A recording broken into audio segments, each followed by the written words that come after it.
DNA की संरचना का सचित्र वर्णन कीजिए। ये बहुत ही महत्वपूर्ण प्रश्न है।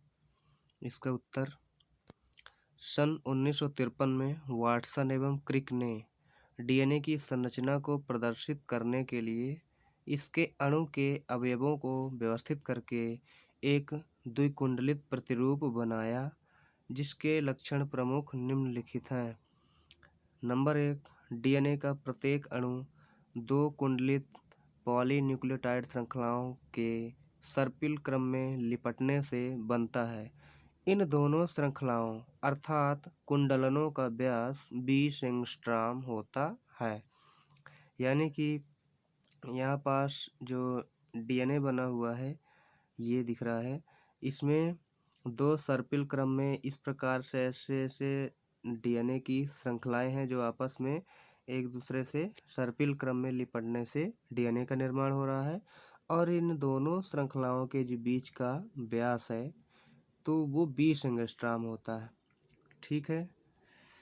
नेक्स्ट पॉइंट है दूसरा नंबर, दो न्यूक्लियोटाइडों जैसे नाइट्रोजन बेसों, फास्फोरिक अम्लों तथा डीऑक्सीराइबोज शर्कराओं का बना होता है।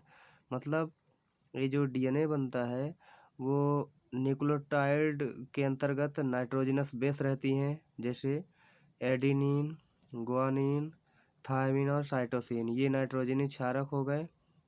और इनके अलावा फास्फोरिक अम्ल H3PO4 यानी फास्फेट समूह रहता है, तथा डीऑक्सीराइबोज शर्करा जो कि पेंटोज होती है, 5 कार्बन वाली पेंटोज शर्करा होती है। इनसे मिलकर के डीएनए बना होता है। ठीक है। थर्ड पॉइंट है इसका, दोनों श्रृंखलाएं आपस में नाइट्रोजनी क्षारकों द्वारा जुड़ी होती हैं। तो देखिए फ्रेंड्स, ये दोनों श्रृंखलाएं यहाँ पे दिख रही हैं। ये यहाँ पे श्रृंखलाओं के बीच में आप जो देख पा रहे हैं इस तरह की रचना, इस तरह के स्टेप जो दिख रहे हैं, ये क्या है? नाइट्रोजनस क्षारक है। इन नाइट्रोजनी क्षारकों के जुड़ने से ये दोनों श्रृंखलाएं जो होती हैं आपस में इस प्रकार जुड़ जाती हैं। ठीक है। नेक्स्ट इसका पॉइंट है फोर्थ नंबर, इसमें दो प्रकार के नाइट्रोजनी बेस प्यूरिन और पिरिमिडिन पाए जाते हैं। तो देखिए इसमें एक तो नाइट्रोजन बेस हो गया प्यूरिन और एक हो गया नाइट्रोजन बेस पिरिमिडिन। तो पिरिमिडिन कैसा होता है? सिंगल रिंग वाला नाइट्रोजनी क्षारक होता है। इस तरह से सिंगल रिंग का मतलब कुछ ऐसे रिंग होती है उसकी, इस तरह, ये इस तरह से सिंगल रिंग वाला नाइट्रोजनी क्षारक होता है पिरिमिडिन।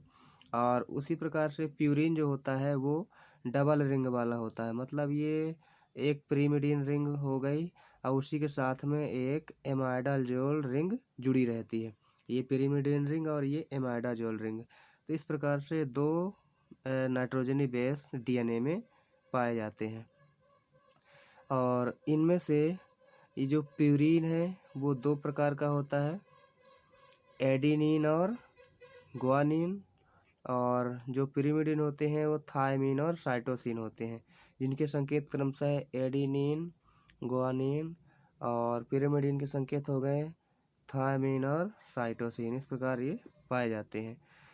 नेक्स्ट इसमें देखते हैं 6 पॉइंट, दोनों स्ट्रैंड एक दूसरे के एंटी पैरेलल होते हैं। तो इसमें जो दोनों स्ट्रैंड हैं वो एक दूसरे के एंटी पैरेलल हैं। मतलब अगर इसका 3' सिरा इस साइड है तो इसका बगल में 5' एंड है, यानी कि 3 के सामने 3' इस साइड नहीं आएगा, 3 के सामने 5' आएगा। तो यही क्या है? एक दूसरे के एंटी पैरेलल। मतलब दोनों श्रृंखलाएं कैसी है? प्रति समानांतर है। सिंपल भाषा में कहना चाहें तो इस तरह से, ये 3' तो ये 5', ये 5' तो ये 3'। एक की भुजा दूसरे के बिल्कुल सम्मुख नहीं है, अपोजिट है एक दूसरे के। एंडिंग से यहाँ पे कंफर्म हो जाता है। नेक्स्ट पॉइंट इसमें देखते हैं 7वें नंबर पे, क्षारकों के बीच उपस्थित हाइड्रोजन बंध जो होता है, इनके एरोमेटिक सतह पर हाइड्रोफोबिक अंतरक्रिया के कारण डीएनए हेलिक्स स्थायी होता है। यानी कि इसका मतलब ये होता है कि यहाँ पे जो इस तरह के बने हुए हैं, ये क्या है, नाइट्रोजनस बेस हैं और इनके बीच में यहाँ पे देख पा रहे हैं ये इस तरह से कि अगर एडेनिन और थाइमिन के बीच है तो ये डबल बंध बनता है, और गुआनिन और साइटोसिन के बीच है तो ये ट्रिपल बंध बनता है। इस प्रकार से यहाँ पे हाइड्रोजन बंध के द्वारा ये एक रज्जु दूसरे रज्जु से जुड़ा हुआ है और ये दुर्बल हाइड्रोजन बंध होता है। ठीक है फ्रेंड्स, नेक्स्ट पॉइंट है इसका, फास्फोडाइएस्टर बंध द्वारा डीएनए की पॉलीन्यूक्लियोटाइड संरचना का निर्माण होता है। डीएनए के दोनों स्ट्रैंड कुंडलन की जो मुख्य दूरी होती है वो 34 एंगस्ट्राम होती है। तो देखिए फ्रेंड्स, इसका डायग्राम में ये डीएनए का एक चक्कर कहाँ से कहाँ तक हो गया, यहाँ से लेकर के और यहाँ तक का ये पूरा एक चक्कर हो गया। एक चक्कर की ये टोटल दूरी कितनी हो गई, 34 एंगस्ट्राम हो गई ये। और 34 एंगस्ट्राम में के अंतर्गत यहाँ पे देखेंगे कि इस तरह वाले 10 क्षारक जोड़े हैं, ऐसे 10 क्षारक जोड़े होते हैं। तो अगर हम जानना चाहें कि प्रत्येक क्षारक जोड़े के बीच की दूरी कितनी है, तो वो होती है 3.4 एंगस्ट्राम। मतलब 34 एंगस्ट्राम बटे 10 कर देंगे तो यहाँ पे निकल के आ जाता है 3.4 एंगस्ट्राम। ठीक है फ्रेंड्स, यहाँ पर देखेंगे डीएनए की मोटाई कितनी होती है, तो डीएनए की मोटाई होती है 20 एंगस्ट्राम, और डीएनए का व्यास भी कह सकते हैं इसे, और डीएनए के दो स्ट्रैंड के बीच की दूरी भी कह सकते हैं। और यहाँ पे जो इस तरह दिख रहे हैं ये क्या है, बेस पेयर है, अर्थात क्षार है ये, और ये 3.4 एंगस्ट्राम। इसके प्रत्येक स्टेप यानी दो क्षारों के बीच की ये लगभग दूरी है।